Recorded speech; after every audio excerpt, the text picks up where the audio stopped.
Gracias por acompañarnos en su programa Acceso Directo, un programa para divulgar el trabajo de nuestros investigadores. Y el día de hoy tengo la oportunidad de tener al doctor Jorge Victoria Ojeda, afiliado institucional a la Unidad de Ciencias Sociales del CIR en la UADY. Y no digo todo el currículo porque nos llevamos el programa, pero sí vamos a presentar algunos de sus libros, por ejemplo, Diáspora y Esclavitud en el Caribe, y ahorita nos va a contar sobre San Fernando Aque, microhistoria de una comunidad afroamericana en Yucatán. Y pues en uno de sus artículos, el doctor, lo africaribeño en la construcción y representación de la identidad yucateca. Doctor, ¿desde qué épocas, para el caso de la península de Yucatán y el sureste mexicano, existe la presencia de africanos? Bien, bueno, primeramente gracias por la invitación para difundir los trabajos que hacemos en la Unidad de Ciencias Sociales del CIR-UADY, como bien dijiste. Y bueno, sobre tu pregunta, los africanos llegan de la mano de los españoles, ¿sí? Sí, la historia oficial siempre nos ha dicho, ¿no? Hemos leído, nos han enseñado que vinieron los españoles y pues, bueno, hicieron su proceso de conquista, ¿no? Pero de la mano de los españoles también vinieron los africanos. ¿Libres o esclavos?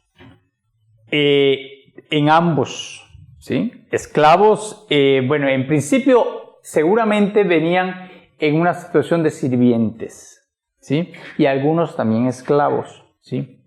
¿Y qué pasa en lo que te digo? Que dan su proceso de conquista porque también los africanos participan en ese proceso de conquista y reciben prebendas, ¿sí? Por los logros que hicieron, se destacaron en las luchas, ¿no?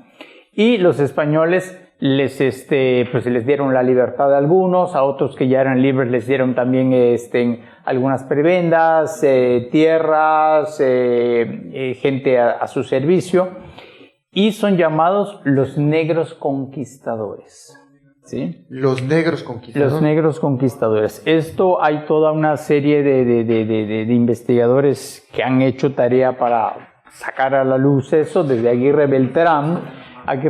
Gonzalo Aguirre Beltrán, el doctor Gonzalo Aguirre Beltrán, cabe decir que desde los años 40, 50 del siglo pasado fue el pionero en los estudios de la población africana en México, ¿sí? Claro, todo esto en una tesitura internacional, ¿sí? Entonces, pero en México él fue el pionero. Que de hecho decía que en 1570 había 293 africanos. Sí, en la provincia. Y habla de empieza a hablar de afromestizos. Sí, claro. Y te digo, para concluir la pregunta, Matthew Resta, el otro investigador que trabaja en los Estados Unidos, tiene un interesante trabajo sobre los negros conquistadores en toda América hispana. O sea, esto no se dio solo acá en Yucatán, por ejemplo, con Toral. Toral fue un negro que alcanzó la libertad, incluso lo mandaron a España. Cuando regresó, el propio rey le dio en espadas y fusiles para que trajese a Yucatán, ¿no? Y hay otros negros, Juan Congo, que también tenía unas mujeres mayas a su servicio, y los encontramos en el centro de México, los encontramos en Chile, los encontramos en Perú, los encontramos en Argentina, en toda América Latina. Usted escribe o retoma que en 1580 se reporta en la Catedral de Mérida que existía una cofradía para negros y mulatos llamados del Santo Nombre de Jesús. ¿Qué es esto? Bueno, ¿Qué es esas cofradías? ¿Qué es? Las cofradías son, unas agrupaciones pues bueno, de asistencia, ¿no? Agrupaciones que se forman en las iglesias. Y bueno, pues había de españoles, ¿sí? Había de indígenas. Claro, en el interior también hay otras cofradías que, bueno, van a tener un poco más de vida, ¿no? En lo relacionado al mundo cotidiano de lo rural. Pero lo que nos estamos acá enfocando es a la asociación, a la administración que se tenían en la catedral y donde ellos pues tenían su culto. En la misma catedral había una capilla dedicada a ellos. Cuando hablamos capilla no nos vamos a hacer referencia a una construcción. Por ejemplo, te digo, Cárdenas Valencia nos dice que en el interior de la catedral había 10 capillas, ¿sí? O sea, si tú estás dando la espalda ahorita al Cristo, ¿sí?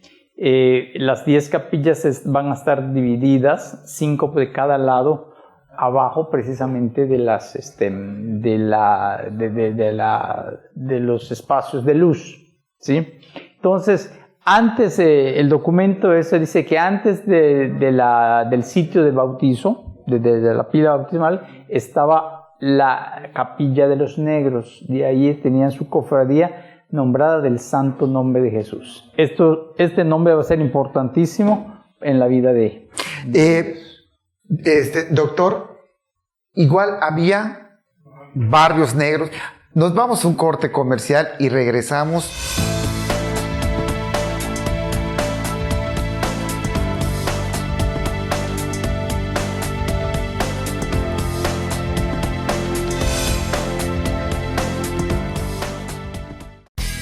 Nueva programación llega a Teleplay. Disfruta del mejor contenido nacional e internacional en todas nuestras plataformas. Encuéntranos en Facebook y YouTube como Teleplay Sureste y descarga nuestra app para dispositivos Apple, Android y en Roku. Teleplay, viejos amigos en una nueva señal.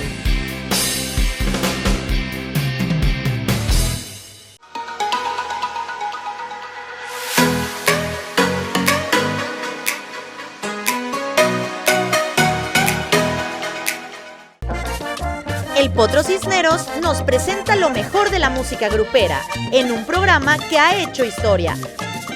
Gruperísimo. Por Teleplay. Viejos amigos en una nueva señal.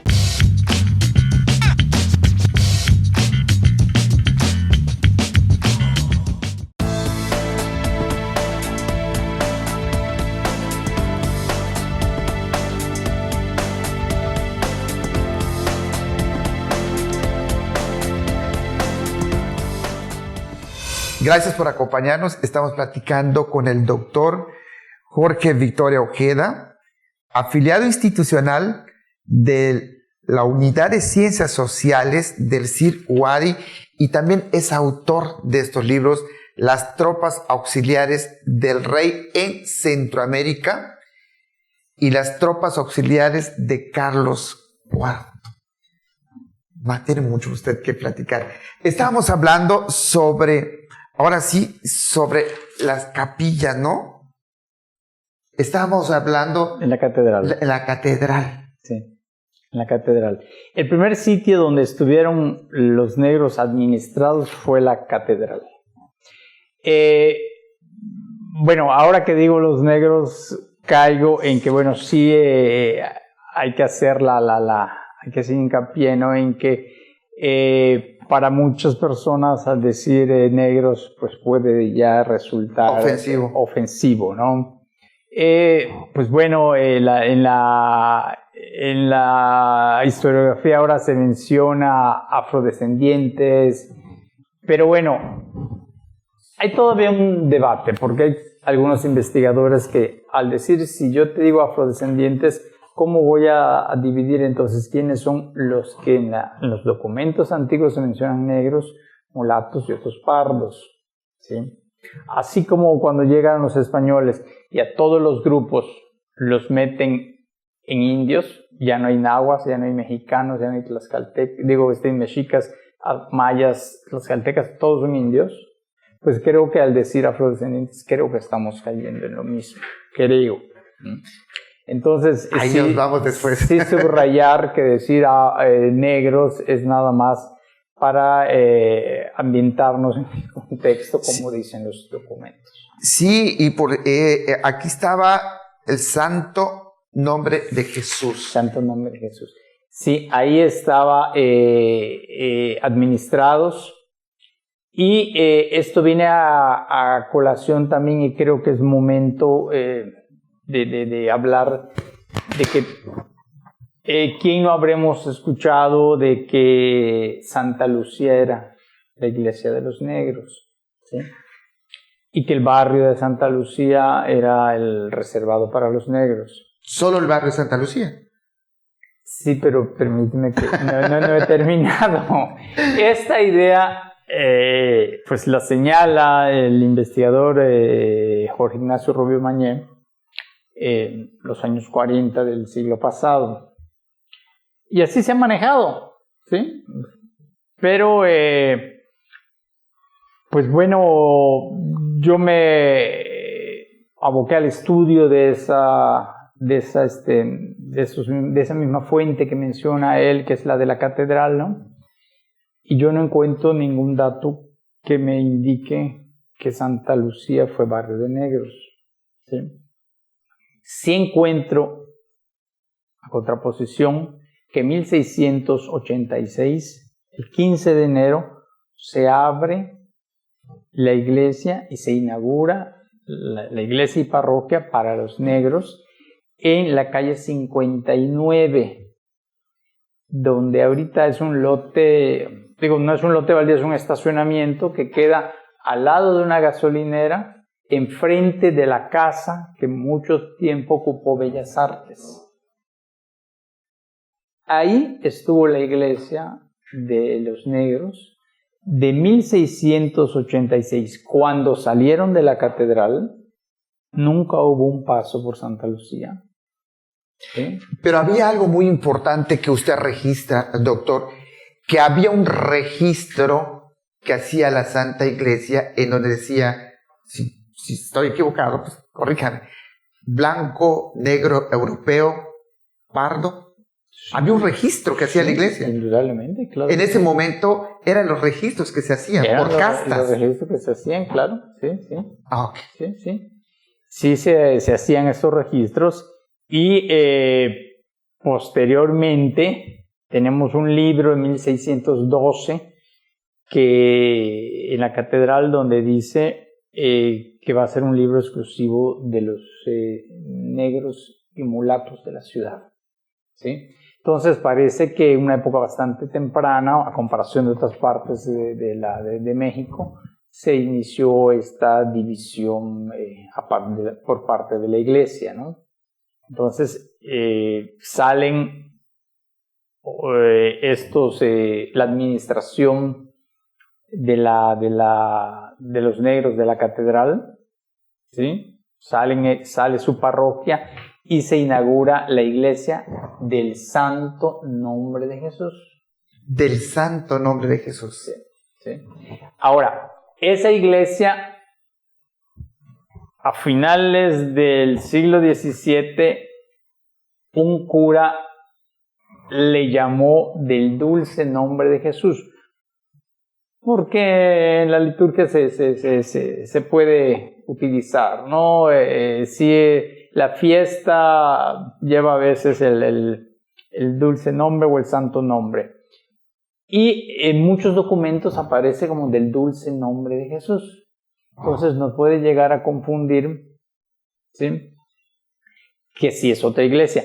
Pero además, en la literatura, a partir del siglo XIX, empieza una confusión de llamarle Jesús María, ¿sí? Entonces vemos en algunos escritos, ¿no? de investigadores de que los negros estuvieron en Jesús María. No, Jesús María. Cierto es que es el mismo espacio construido, ¿sí? Pero Jesús María es un nombre que aparece la primera vez que lo identifico hasta 1808 y tomó más fuerza cuando Crescencio Carrillo y Ancona, capellán ahora de la iglesia, le puso la Sacra Familia Jesús, María y José, y coloquialmente se le denominó Jesús María. Pero lo curioso es que este Carrillo y Ancona, este cura, hizo una magnífica labor, ¿sí? Y concluyó con que esa iglesia fuese de la alta sociedad de Mérida. Entonces tenemos que el mismo espacio de los esclavos deriva a la alta sociedad de Mérida. Doctor, háblenos un poquito sobre los negros franceses que llegaron en 1796 a Yucatán. Bueno, precisamente el libro, los dos libros que acabas de mencionar, ¿sí? Es el inicio de este proceso que es el de la Revolución Haitiana, ¿sí? En la Revolución Haitiana, pues bueno, hay su movimiento en 1791, algunos se pasan, así muy brevemente, ¿no? Se pasan del lado hispano, España pierde la guerra y Francia le solicita que evacúe a sus negros aliados. Bueno, pues de esos negros aliados, pues el gobernador de Santo Domingo decide mandarlos a Cuba. Y digo decide porque le manda a preguntar al rey qué hago con estos negros y el rey le dice déjalos en la isla, ¿sí? Pero claro, de qué a que mandase su carta, de qué a que regresase la respuesta, pues el señor Joaquín García decidió y los mandó a Cuba. Claro, el gobernador de Cuba no los acepta, no los deja ni siquiera desembarcar porque dice que cómo va a dejar desembarcar a unos negros que habían alcanzado la libertad a través de las armas en una isla esclavista. Nos vamos a un corte comercial y regresamos.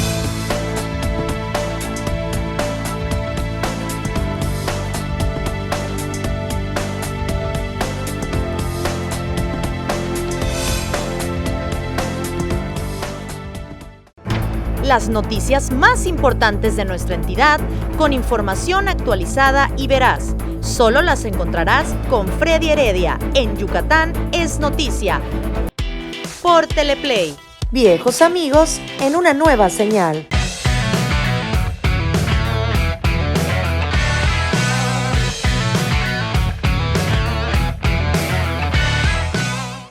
De manera poética, el gran cronista de nuestra Blanca Mérida nos lleva a un viaje a través de la historia y la geografía de nuestra ciudad, Mérida de Yucatán, por Teleplay. Viejos amigos en una nueva señal.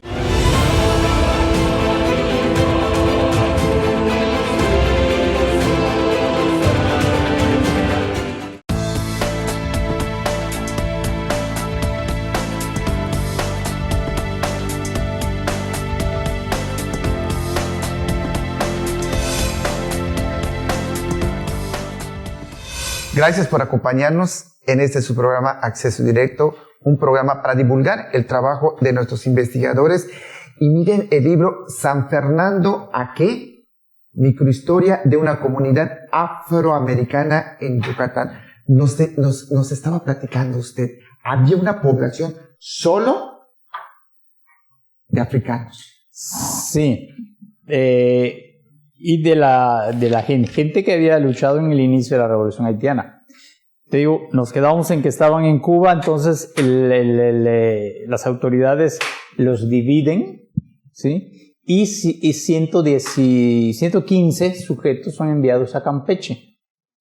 Y Campeche, el gobernador O'Neill, pues bueno, también hace una reunión con otras personas aquí, decide mandarlos a un lugar por Tizimín, ¿sí? que no tengan mucho contacto, había Por zona carretero. Sí, había y deciden mandarlos a un sitio que se llamaba Paraje Acú.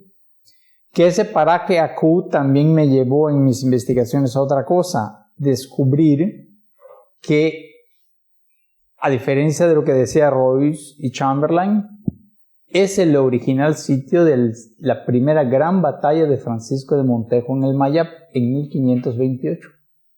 Entonces, en ese sitio se destina el envío de los negros y están ahí desde 1796 hasta 1848, que a raíz del estallido de la guerra social llamada Guerra de Castas, ¿no? Pues ellos deciden irse a Belice, ¿sí? Que en un principio, tengo entendido, usted escribía de que los negros que en aquel entonces Belice se llamaba Wallis, ¿sí? Cuando se escapaban iban exactamente, iban a San Fernando. Algunos iban a San Fernando a refugiarse, y de eso, como era un sitio que en primera instancia solo era para negros, según las autoridades así lo determinaron, pues estos individuos que huían lo buscaban como un refugio, ¿sí? Y después regresan a Belice. Y bueno, pues ya después, en el 48, en el 48, ya se regresan a Belice. Algunos se habrán quedado que se metieron al asunto de la guerra con Santiago Imán, etcétera, ¿no? Pero la notificación indica que San Fernando, que los pobladores se fueron. Incluso el gobierno de México en 1866, o sea, el gobierno de Yucatán, les envía una carta invitándoles para que regresen, porque esta gente había hecho de esa parte del estado, ¿sí?, el granero. Ahorita lo que llamamos que el sur es el granero de Yucatán. En aquel entonces, en la región de Tizimín, esta gente había colaborado a hacer el granero de Yucatán, y los invitan dándoles también de nueva cuenta una serie de prerrogativas. Hasta allá yo me quedé en mi investigación. Igual, doctor, había otra población, San Francisco de Paula. San Francisco de Paula ya es otra cosa sumamente interesante, porque ya es del México independiente. Que estaba ubicado entre Junucmá y Cizal. Entre Junucmá y Cizal. Y población afrodescendiente. Encontramos cosas de matrimonios, ¿no? Cuando se casa esta gente en Cizal, pues bueno, tienen que decir de dónde vienen, y varios de ellos dicen que nacieron y fueron bautizados en la iglesia de Matanzas en Cuba, ¿sí? Entonces, al formar toda este rompecabezas, faltaron piezas sin duda alguna, pero parece que escapan de Cuba, de la Cuba todavía esclavista, hay que tenerlo en cuenta, ¿no? Y deciden venir ya a una región del México independiente donde había otras condiciones, huyen, y el primer sitio que debieron haber tocado debió haber sido San Fernando Aque. Luego, no sabemos por qué los encontramos en San Francisco de Paula, al otro extremo de la península, pero ahí vamos a encontrar un dato curioso. Hubo sus relaciones, porque vemos que una Camila, ¿sí? ¿Cómo se llama? No me recuerdo ahorita. Camila Rodríguez se casa con Camilo Rivas, ella de San Fernando Aque y él de San Francisco de Paula. La mujer sí fue a vivir ahí, entonces esto nos habla de contactos que hubo entre esos dos pueblos. Pero le decían los morenos, ¿qué empieza a pasar? Que esa presencia africana que construyó en México, era lo que podemos llamar patria, no se ve. ¿Por qué? ¿Por qué no se ve?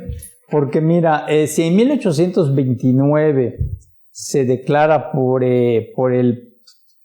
primer presidente, bueno, y el único que yo sepa, ¿no? Primer presidente afrodescendiente que tuvimos en México, que fue Vicente Guerrero. Él en el 29 declara que abolió la esclavitud ya, ¿no? Y claro, había que pagarle, indemnizar a los antiguos dueños, ¿no? Ahora, con este hecho no es que se haya acabado la esclavitud de facto, pues bueno, podemos decir que sí, ¿no? Pero en el México, en los estados, no en los estados nacionalistas, ¿no? La imitación era Europa. Entonces, la migración que se busca, ¿sí? Es la migración blanca. O sea, por decirlo, como decían en la literatura antigua, ¿no? El europeo, en este caso español, y el indio. No existía el negro. No, bueno, existía, de que existía físicamente, sí, claro. Sí existía, pero lógicamente hay que construir la nueva nación buscando migrantes blancos, ¿sí? Entonces, ¿qué pasa? Y escuchamos y hemos visto, hemos leído desde pequeños a José Vasconcelos, ¿no? Y su raza cósmica, ¿no? Pero José Vasconcelos, sí, su raza cósmica incluía a los españoles y a los indígenas. Los indígenas tampoco vamos a decir que a los indígenas de a pie, que abrió su puerta y vio allá, no. A los indígenas que construyeron en Teotihuacán, en las ruinas mayas, ¿no? ¿Sí? Y esos son los que formaban parte del mestizaje. Entonces, ¿quiénes y no iban a estar presentes? Los africanos, porque ellos solo trajeron lo negativo, ¿sí? Entonces, en la concepción del México mestizo, que también hoy a las alturas, después de las reflexiones, es una barbaridad seguir diciéndolo por decir algo, ¿no? Porque estamos cayendo a lo mismo que hicieron los españoles, ¿no? Entonces, no estaban incluidos los africanos. Doctor, gracias. Gracias por regalarnos, y de verdad, esto que usted ha investigado, y a ustedes, gracias por acompañarnos.